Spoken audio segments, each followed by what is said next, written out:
You're not driven by the money comes secondary. It comes secondary, absolutely. You're absolutely right. I mean, it was more around, maybe keep going back to that fascination with buildings. So it was already an inbuilt passion around, I really want to understand how this all comes together. I think at that time, it was really about finding my voice. And I talk about that quite a lot, that sometimes you lose it. Losing your voice is unfortunate, but it's not the end. What do you mean by losing your voice? Meet Precious. This is a lady of colour coming into the UK to go into a male-dominated industry, construction. And on her journey, she met some fantastic business leaders. She also met a number of challenges. And with all that knowledge, she shares it with you today. My name's Richard, and this is Drive, the business podcast from UKBF. Precious, it's lovely to meet you. Lovely to meet you as well, Richard. In preparation for today, we both know Shalom Lloyd, who's my very first guest on this podcast. Amazing. And it was great to be introduced to you through her. And a lot of the work you're doing, particularly around empowering and supporting Africa business, people in Africa in business through work and projects you're doing and business within the UK. It's like you've come together a bit of a team in doing that. Yes, there's a lot of crossovers, or I suppose priorities that we have in terms of engaging with the African continent and the work that she's doing out there and the work that I'm trying to do with my own business, really engaging with the continent. So yes, a lot of commonalities there. Definitely. And one of the things I wanted to chat to you about is the really sort of the journey because you're originally born within Zimbabwe, aren't you? Yes. And the bit that we'll go into detail as we're chatting, but what really stood out is that's a challenge in itself, coming into a new country. Absolutely. And building a career through that, we've had other guests who've have those challenges and do that. But with yourself as well, going into a very male, but not just male, but white dominated male industry that when we're thinking about my own age here, yes, having women within, and it's basic construction, unheard of. Absolutely. Oh gosh, yeah, it's about 23 years ago. In fact, slightly longer, because I had to go to university first. So started in Zimbabwe. I'm Zimbabwean born, proudly Zimbabwean born, but now I call myself, British Zimbabwean, because actually you cut half and half. 50% of my life was in Zimbabwe, or in the Africa region, Zimbabwe and South Africa. And then the second half, which is my professional career and work, has been here. So the United Kingdom is my home. It's actually my home, but actually my heritage is very, very Zimbabwean. But now I've got a mixed heritage now, British Zimbabwean. So it starts from there. And like you said, Richard, there are challenges just relocating, but there were massive challenges moving from a completely different continent, let alone a country, and then relocating to the United Kingdom and starting a career in construction. Very, very male dominated. And actually at the time, very white too. I was probably the only person of colour on site. But that's part of the challenge, right? But it is. But and it's a testament to following your passion, because you wanted to work in that industry. You loved, and presumably still do, but loved architecture and sort of building in itself. So where did that passion come from?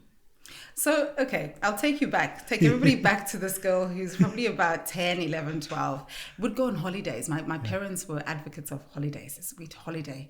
You need to know the country that you're growing up in. But we used to have this, cameras. Yeah. Not these fancy ones. Not on the mobile phones. Oh, no, not a mobile phone. I'm telling my age here. It was not a mobile phone camera.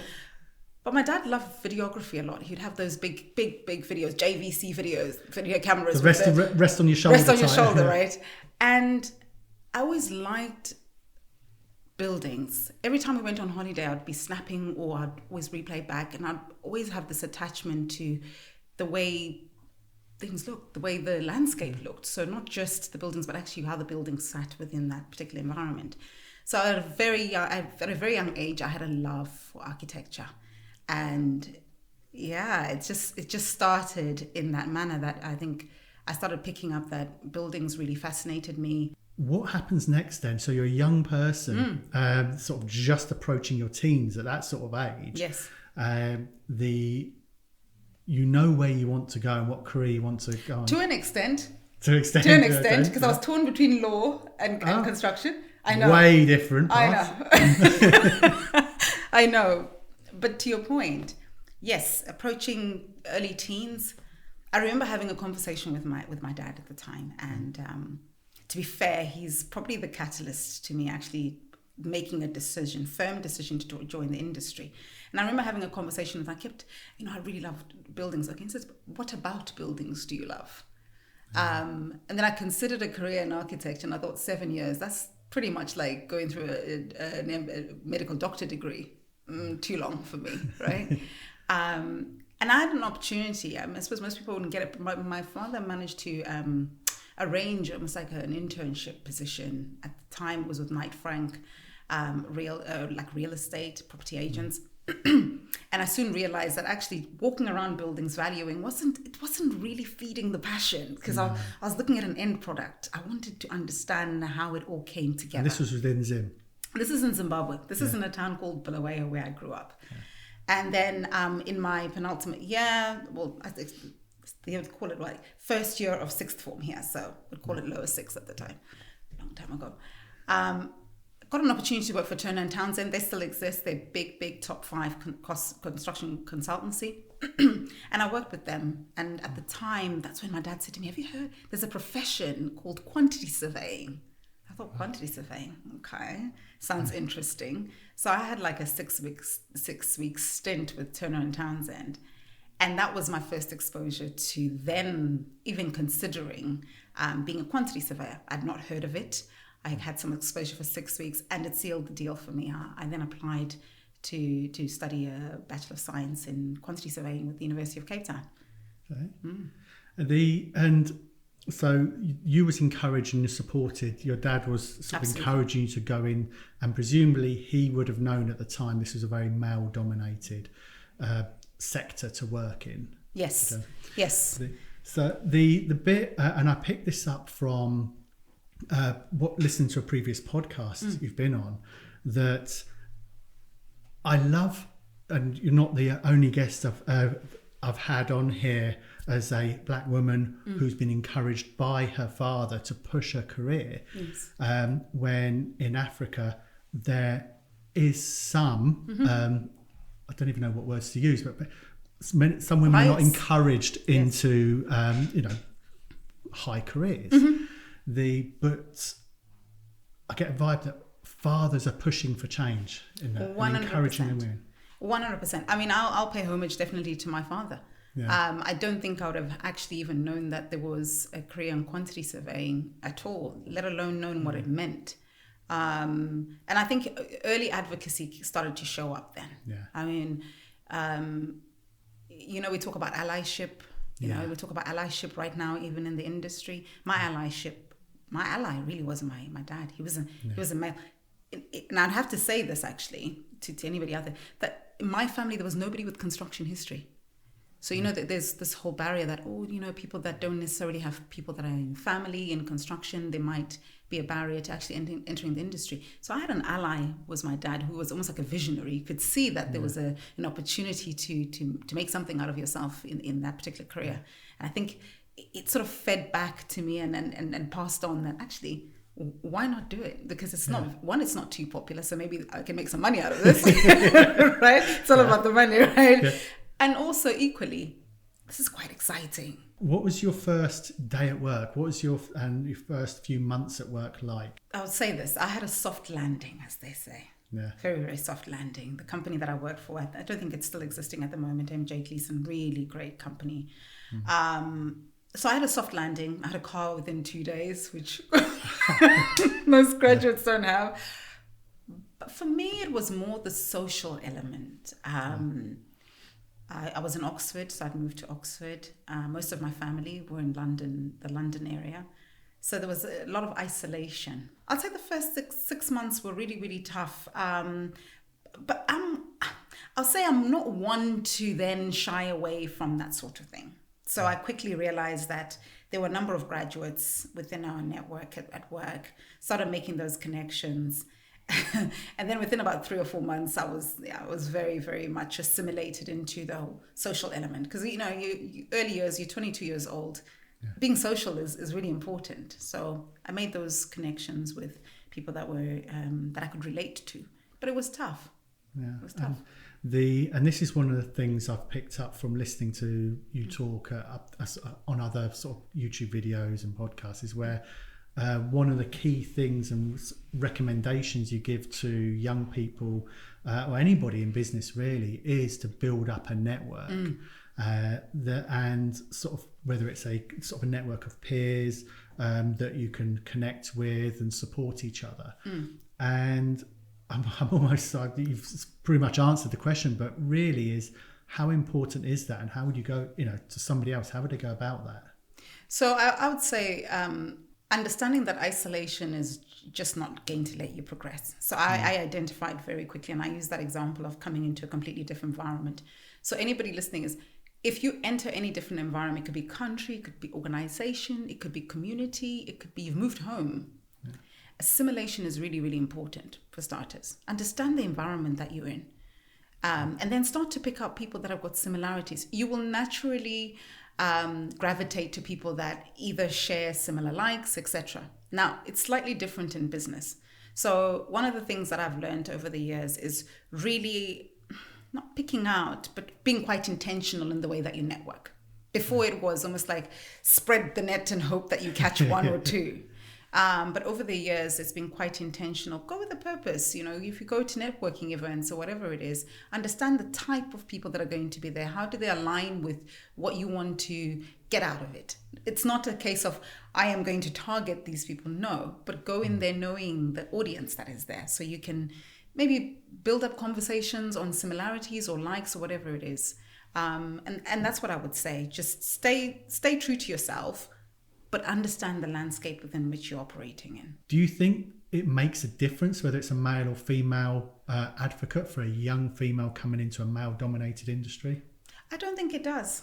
No. I don't think it does. I mean, now I do advocacy work. I think there's a relatability when it's a woman to woman in that, because it's almost like an unsung sisterhood that's happening under the surface. But really, an advocate is an advocate. Do they have your interests at heart? Are they seeing beyond who you are right now? Are they seeing potential? And are they, like you said, breaking those barriers, visible and invisible barriers that are happening? So I don't think there's really a persona or best gender for advocacy. I think it's just intention. Yeah. And that's, I love that you finished on intention there, because that I feel gets missed sometimes because you don't want to be the token female. No. You actually want to be good at your job and be able to have the opportunity to be good at your job, irrespective that you're a woman moving into that career. Yes. You are the best person for that job and can deliver and do that, not being carried or being that token. Yes, there's nothing worse than tokenism or number counting or, tallying, whatever you want to call it. I think people should be given a chance because somebody has seen potential and is willing to champion and push them from behind, Going on site wasn't your favourite bit. Not at all. I like heels. Well, that's fair enough. So the rest is really interesting because you've sort of made a difference in the construction and broken down barriers. So many different facets. I don't even know where to start on there, but really I suppose take us on that journey with the as you go through and breaking down barriers and making and progressing a career that you dreamed about since you was 10. Yes. So I think I have to say that we're constantly breaking barriers, even our own internal barriers, but it wasn't easy. I won't lie. I mean, I've talked about an advocate, but I had oppressors as well. So the oppressors actually at some point almost tried to kill the dream a little bit. Do you know what I mean?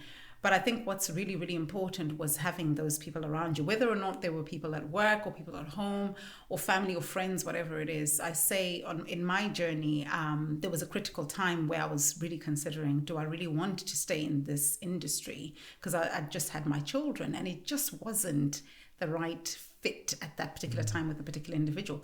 But that didn't stop me. I think at that time, it was really about finding my voice. And I talk about that quite a lot, that sometimes you lose it. Losing your voice is unfortunate, but it's not the end. What do you mean by losing your voice? Right. So I'll give you an example. Just so you can get a taste of what that round table, either in a project meeting, whatever, looked like. So we said it at the beginning, I was most likely to be the only woman, let alone the only woman of color around a table. And you've got an architect, a civil engineer, a structural engineer, etc., a mechanical and electrical engineer, and they're all male. They could be potentially 90% all white male, or maybe there might be an Asian male or a black male. Not very common at the time.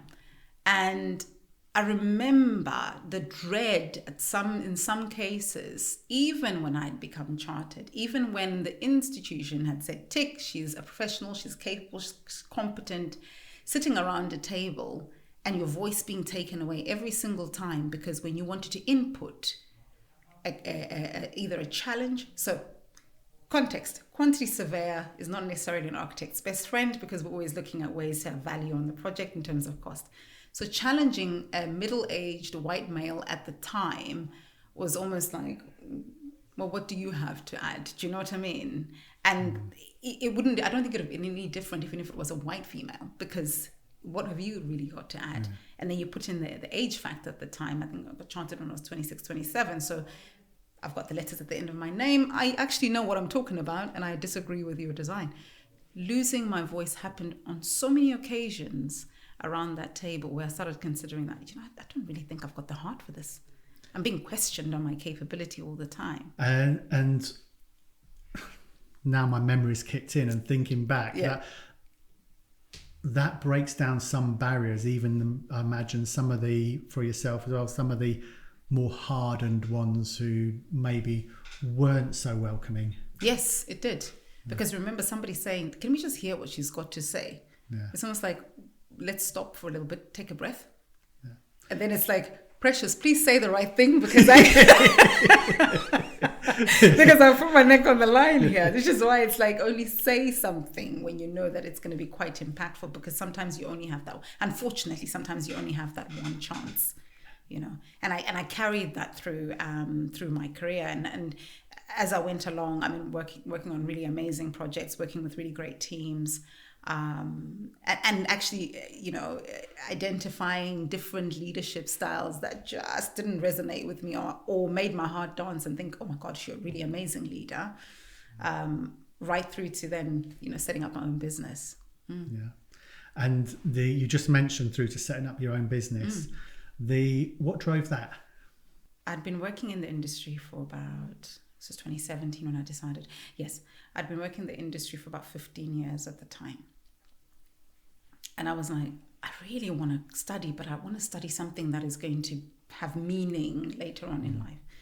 And I decided to do an MBA. And I remembered going through it, and it was a very, very, was with Lancaster University. And it was quite an experiential course because you had to bring everything that you were learning in class to real life examples of how businesses were run. And that's why I went with that university. And I remember thinking, and at the time I was working for a smaller practice intentionally because I wanted to get into the grains of that organization. I remember thinking, do you know what? Actually, am I really going to be, I'm not knocking any employers because they served a purpose. Am I really going to be working within an organization, for an organization for the foreseeable future until I'm 65 or 55, whatever you want to call it? It just didn't it just didn't resonate. I wasn't attracted with that idea. I couldn't see myself in that space. And I remember saying, right, I've made the right decision because actually technically strong, but business side probably needed a little bit more enhancement. And I did the MBA, and at the end I had this massive itch. I was like, I really need to set up my own business. Because there were areas of my work that I didn't necessarily like, but you have to do. And there were areas of my work that I absolutely loved. But I knew that within the remit of my role, I couldn't really experience those all the time because you're defined by your role, right? When you're working. So that was 2019. I decided, you know what, I'm going to hang my helmet up, as they say, hard hat. And I resigned in December, not knowing that COVID would hit 3 months later. I'm running a calendar in my mind, thinking, yeah. I know, it's so much for bad timing.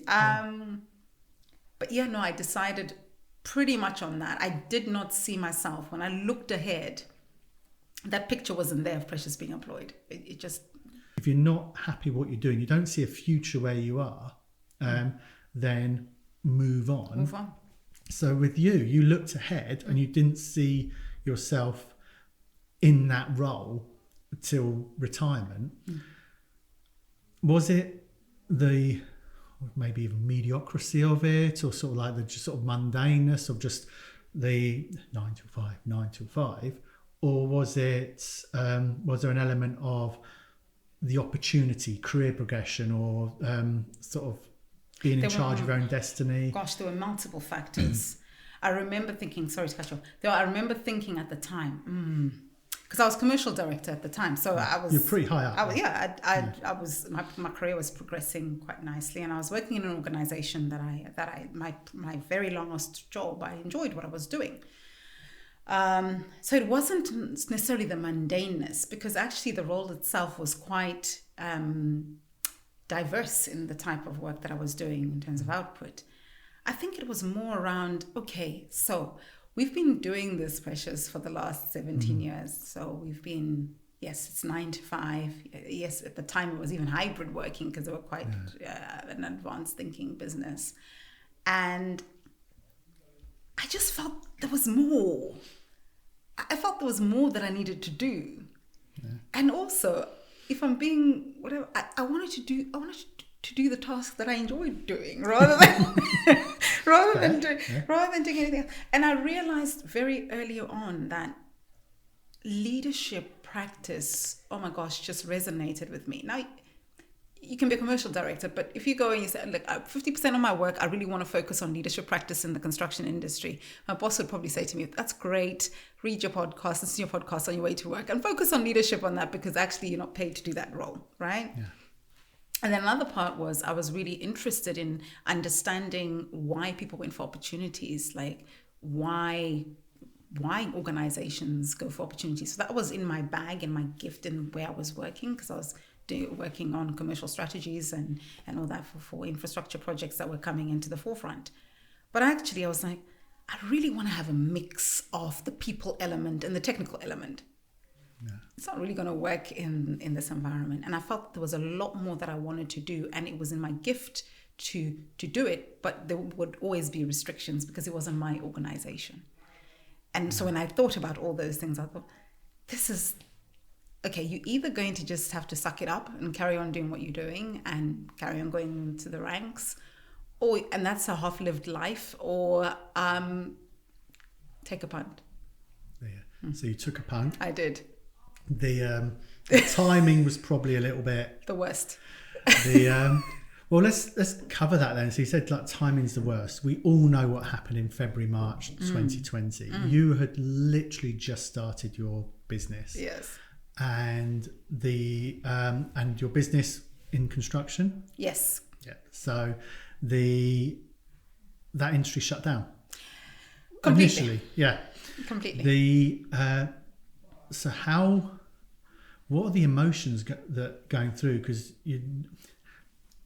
I've started a business. So I know you your first day is like adrenaline rush. Yes. Oh my God, what am I going to do? You build it. You're right. Okay, I'm going to get some business in. You're calling, in my day, calling through the yellow pages and making those phone calls, or more modern now, doing a few TikToks to get people to look and view and buy. Whatever it might be, so you're in that stage, pushing for the business, and then everything shuts down. Yes. You have a family at the time.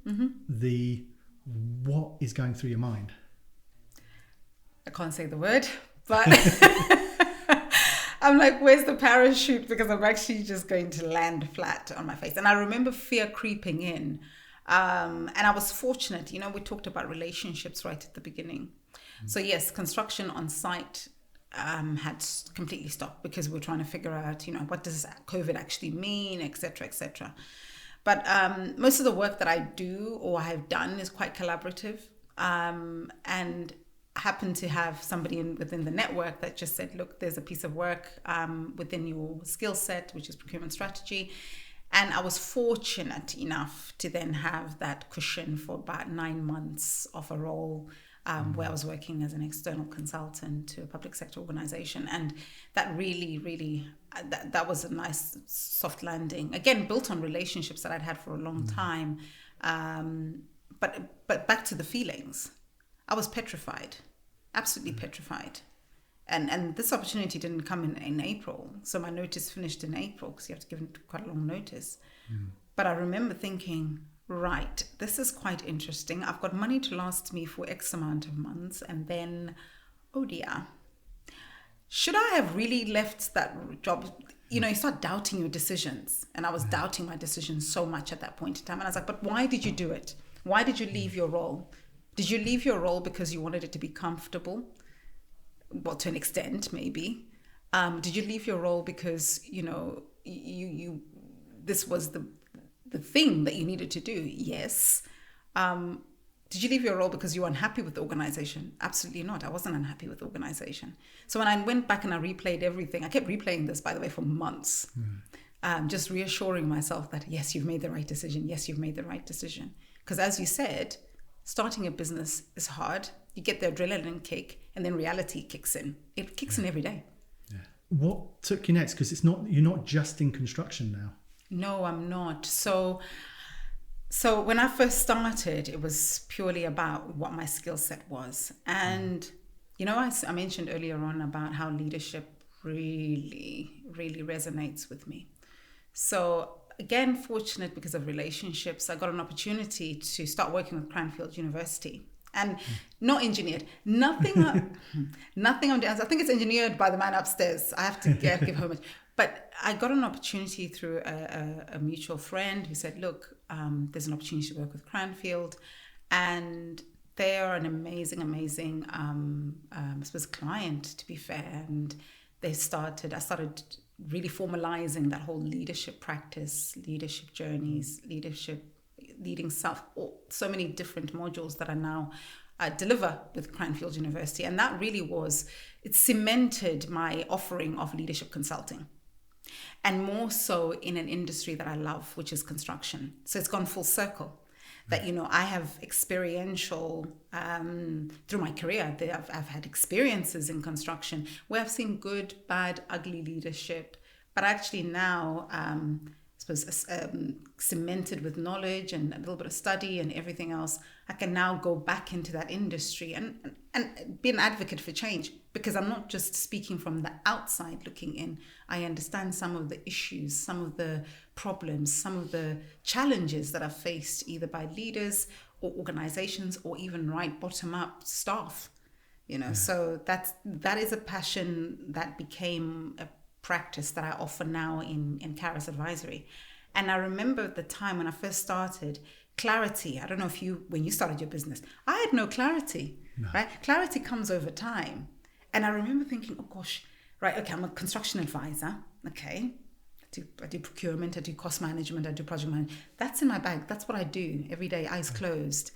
But I thought, let me structure it a little bit. So it's only in November last year that I said, right, I've got distinct pillars now in the organization of construction advisory, whether a developer, construction client, whatever. It's very clear what that was. And then the leadership piece, the business consulting and leadership piece is something that makes me jump out of bed, quite literally, because it's the human element of business and focusing, yes, on construction industry, but being quite sector agnostic. And then back to those relationships that we talked about, building with Cranfield, and then other collaborations and alliances that I do with other consultants. That's been really helpful, because it can get quite lonely when you're a solopreneur like myself. But everything is coming together in a way that I wouldn't have engineered in any shape or form. Is the journey still young? Absolutely. Am I excited? Yes. Am I scared all the time? Do you know what I mean? But yeah, it's changed. It's changed from where I started off as being a construction consultant. Now I see myself as a construction advisor and a business consultant because I'm looking at it from both angles.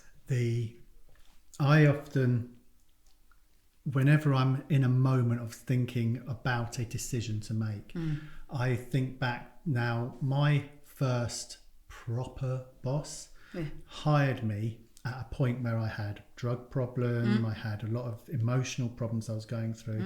I have no idea how I managed to hold the job down, but he took a punt on me. There you go. And I ended up being there for 8 years, worked my way through the organisation, and he helped me get my first business started. There you go.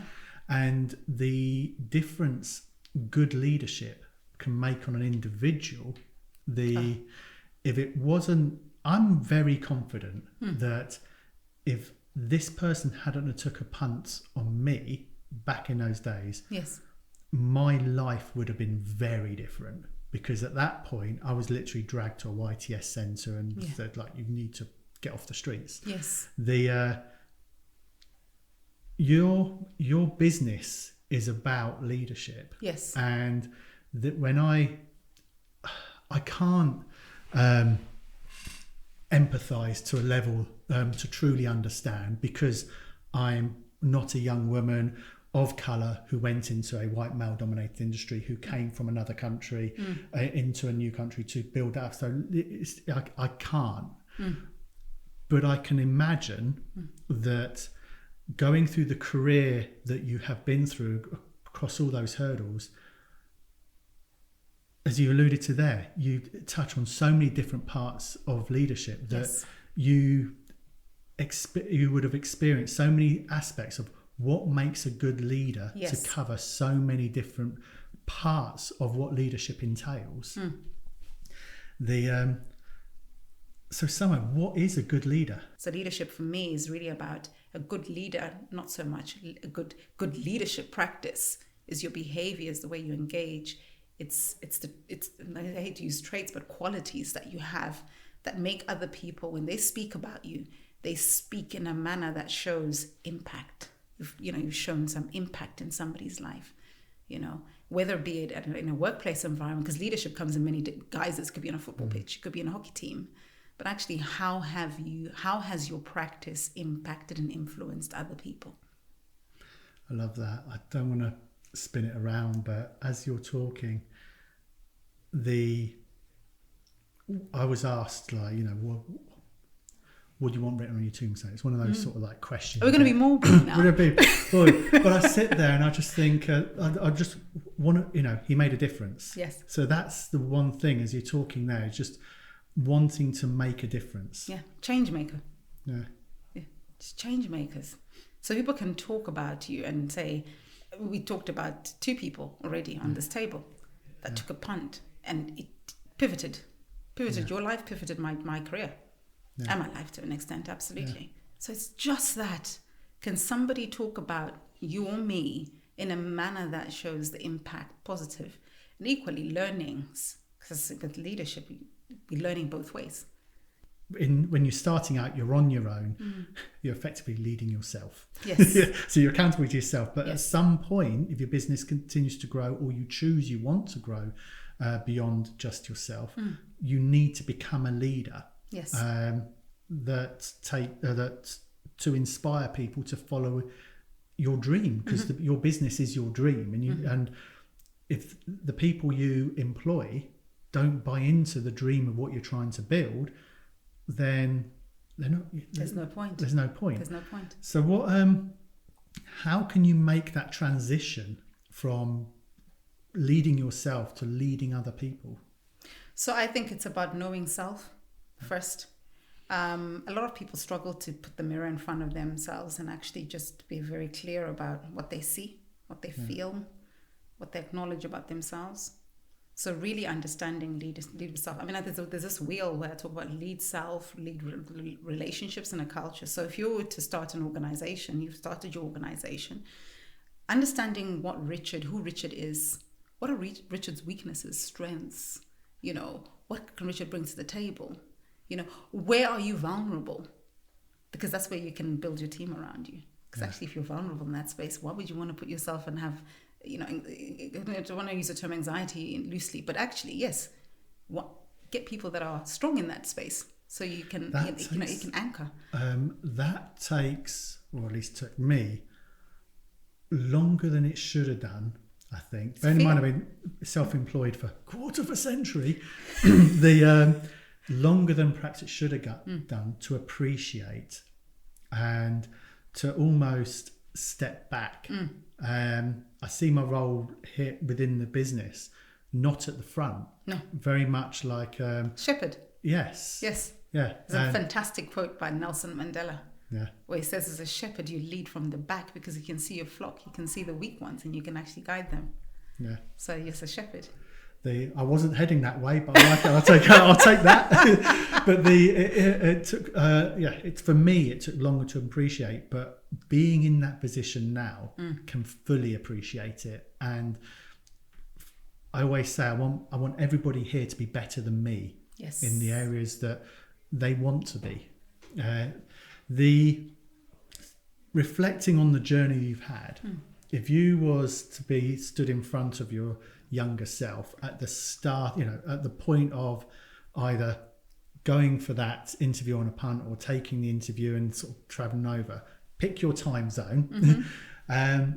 What advice would you give yourself, or what would you, if not advice, what would you say to yourself at the start of there that you wish you'd heard at that point?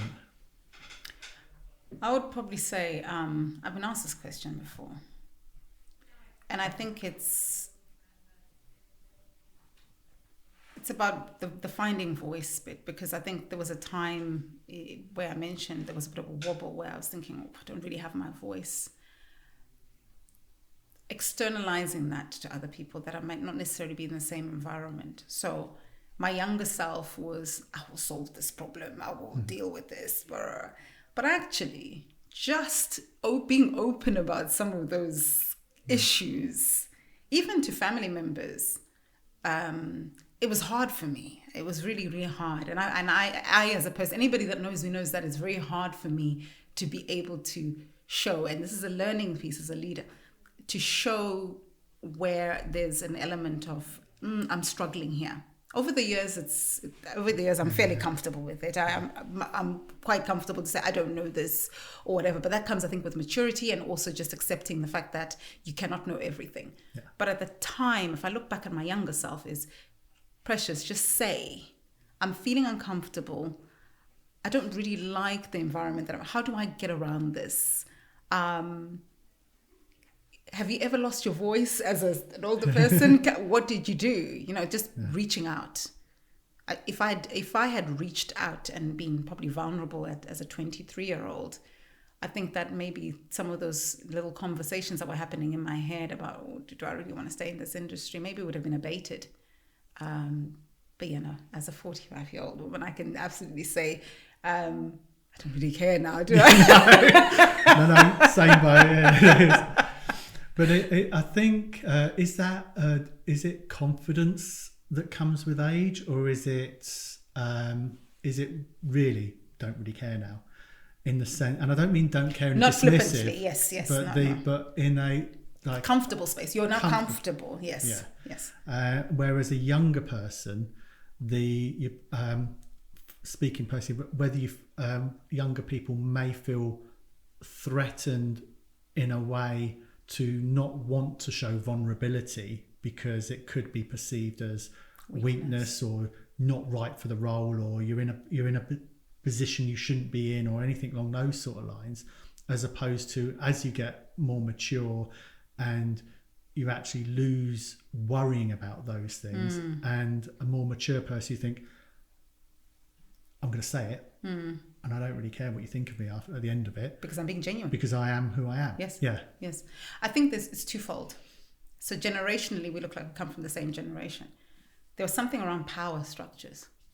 So you necessarily being vulnerable, for me, I'll speak for myself, being vulnerable at that time, in a completely different environment, I'm thinking, if I become vulnerable, is that a sign of weakness that I can't actually, maybe they won't take me too seriously at work. Maybe they might say, oh, she's been quite emotional. Because that was another thing that used to happen in there. So she's quite emotional today. And I wasn't one to show my emotions or whatever, but he's, are you okay? In a very patronizing way. But I think the power shift happens as you, become more, say, confident in what you deliver, and either as a professional. And the more older you get, you become quite sure of you start to know who you are. So I think it's two-pronged. There was power structures that play in the workplace where you don't necessarily feel like you have a voice, because now you're going against your seniors. I mean, come on. Or you're showing up your seniors that you're not giving me a chance to talk. To a generational thing where these millennials will tell you, I wasn't like that. You wouldn't. It's impossible. You get penalized for going against. But also as well, I think there's a shift now in the sense that actually distribution of power. When you're talking about your organization, that actually allowing ourselves to be vulnerable. So I'm quite intentional now that distribution of power is really important. Yeah. You don't have to be the power and end all of everything. Distribute that power, because then people will then tell you the truth about what you're not necessarily seeing, your blind spots. Yeah. So I think, there was many, many moving parts at play at that point in time. But looking back, certainly maybe using the people around me that I could be vulnerable with to actually externalize some of those conversations that were happening internally around that issue. And you mentioned you started your business because you wanted to choose what you wanted to do. That sounds awful. No, it's a very genuine reason, and there's some people things. Were like, what? But what better reason? Yes. And your business has evolved. Mm-hmm. Two questions really. Mm-hmm. Is it delivering what you wanted, or is it on a journey to delivering what you want? And if that's the case, where are you heading? It's on a journey. Yeah. Because I think that it's still such a young business. I'll openly say that sometimes you make decisions and you think, oh, maybe that wasn't the right one. So it's still evolving. I can see, I think the vision or where I really want to go hasn't necessarily changed, because I think there's that marriage between the people element and the organizational and industry element that I think will always stay. That is definitely the foundation of my business. But as you go along, you experience or you learn or you say, actually, that's not really an element that works with what I'm trying to do. So it's still evolving. It's still evolving. And is your motivation or drive the same now as it was in 2019? It's a lot more now. Yeah.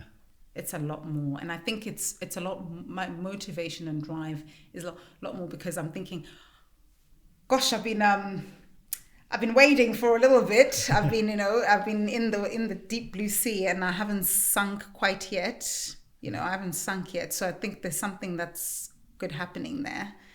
So my motivation is still I think it's probably higher, but also it's people around me that are validating and saying, oh, you're doing really great work, or, I really enjoyed what you said, or, that leadership delivery that you did, really resonated with me. It's what people say back to you, get fed by those comments and feedbacks that just make it more meaningful, say I'm on the right track. And what is it tangibly that is driving that motivation? I think it's starting to see the business starting to grow. Yeah. I think as a business owner, the honest truth is you want to see that there's some growth happening within the business. And also I think the confidence, you can be confident as a businesswoman in a role as employed, but actually the confidence now as an entrepreneur businesswoman is self-employed is starting to come out nicely. And I'm starting to think, actually, I can call myself. You have that little bit of, am I really? No, I can actually call myself a business owner now. Yes. Wow. Precious, it's been lovely speaking to you. I thoroughly enjoyed, and to hear how you started and went into a career that just would not be expected, and are now continuing and still working within that industry sector, bringing about and changing the sector is fantastic to hear. So thank you for coming in and sharing your story. Oh, thank you, Richard. It's been an absolute pleasure. Absolute pleasure. Thank you for listening to this episode of Drive. I hope you found it insightful and useful. But before I go, have a look at the app you're listening to this podcast on. See that follow button, give it a press, and you'll be notified of all future episodes as they come out. It also helps us understand where most of our followers are and where to really be pushing this podcast to.